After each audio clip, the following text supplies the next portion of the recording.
দিদি 3 প্লেট ফুচকা দাও তো। আচ্ছা ঠিক আছে।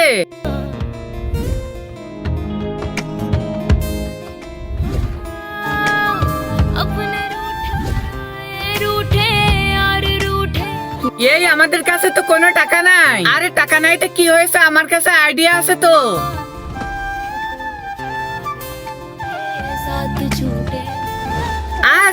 কিরকম ধরনের ফুচকা, এটার ভিতর লোহা দিয়ে রাখছে কে? তুমি ফুচকা বানাতে পারো না? একবার দেখো তো। না না ম্যাম, এই লোহা কোত্থেকে আসলো আমি তো জানি না। আমি তো অনেক সুন্দর করে ফুচকা বানিয়েছি।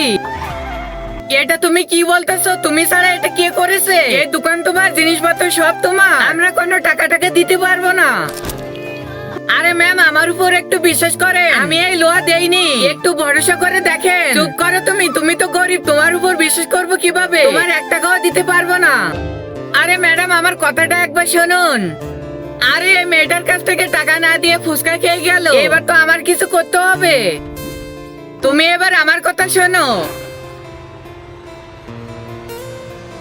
নিয়া, কালকে তো ফ্রিতে ফুচকা খেয়ে গেলাম, আজকেরও তো খেতে মন চাচ্ছে, তুমি কিছু করো।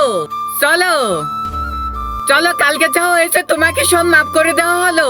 আজকেরও 3 প্লেট ফুচকা দাও, কিন্তু তার আগে আজকে দেখবো তুমি এই মন্দির ঘরটাকে বেশি ভালোবাসো নাকি আল্লাহর ঘরটি বেশি ভালোবাসো। যদি তুমি আল্লাহর ঘরটি বেশি ভালোবেসে থাকো তাহলে লাইক এন্ড সাবস্ক্রাইব করে দাও। আর তুমি যদি মন্দির ঘরটাকে ভালোবেসে থাকো তাহলে তোমাকে কিছু করতে হবে না।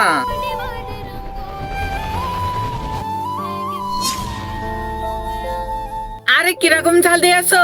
পানি, কেউ একটু আমাকে পানি এনে দাও তাড়াতাড়ি। পানি।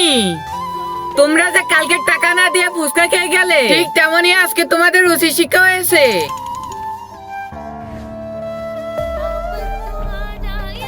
চুপ করো তোমরা, আমাকে কেউ পানি দাও, পানি পানি। আরে এবার তো আমার মাথা ব্যথা করতেছে।